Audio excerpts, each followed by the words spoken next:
Good morning, sir. My name is Pranav Kumar from Section D CSC. Today, my topic is about classification of semiconductors. Let us take a brief introduction on semiconductors. Semiconductors materials that have electric conductivity between conductors and insulators. They are fundamental to modern electronic devices such as transistors, diodes, and integrated circuits. Understanding their classification helps in selecting the right material for specific electronic applications. Let us see definition of semiconductor classification. Semiconductors. Semiconductors classified based on their electric properties and atomic structure. It helps categorize materials into different types for various technological uses. The main classification includes intrinsic, extrinsic, and compound semiconductors. Let us see what is intrinsic semiconductors. Intrinsic semiconductors are pure materials without any significant impurities. Their electric property are solely determined by their atomic structure, as see in given diagram. Silicon. Each silicon has four atoms, electrons. Their electrical property are solely determined by their atomic structure. Silicon and germanium are the most common examples of intrinsic semiconductors.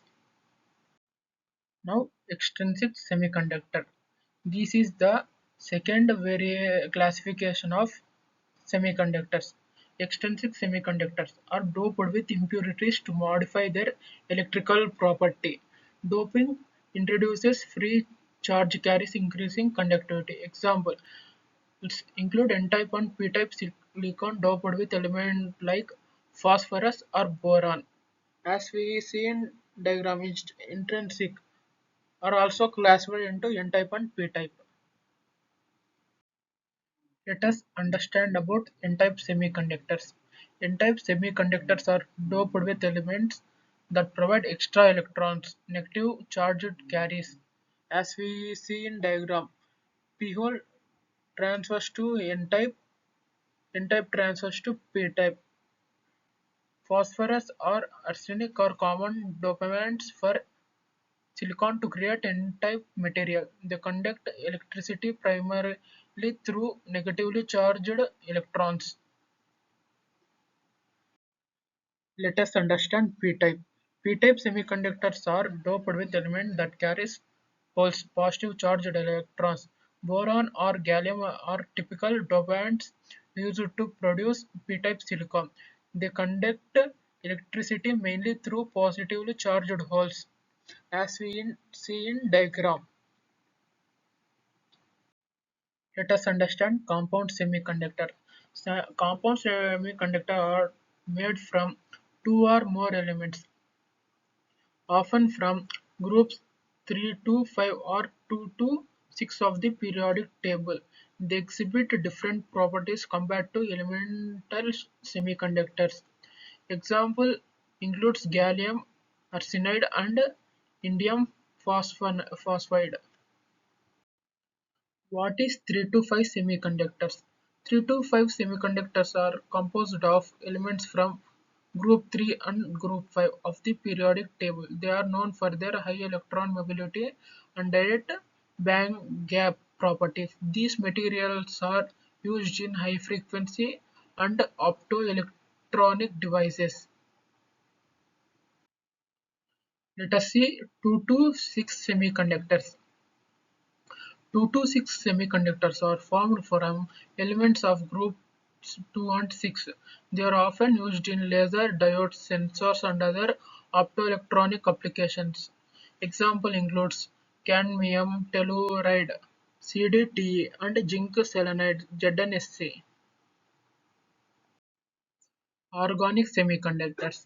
Organic semiconductors are carbon-based material with a semiconducting property. They are used in flexible electronics, organic light-emitting diodes, OLEDs, and solar cells. Their electrical conductivity can be tuned through chemical modification.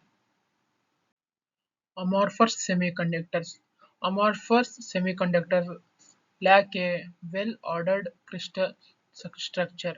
They are typically used in thin film applications like solar panels and display devices. An example is amorphous silicon (ASI). Crystalline semiconductors. Crystalline semiconductors have a highly ordered atomic structure. They exhibit predictable electrical properties and high purity.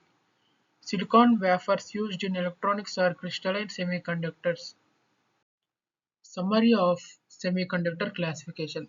Let us see what is summary of semiconductor classification.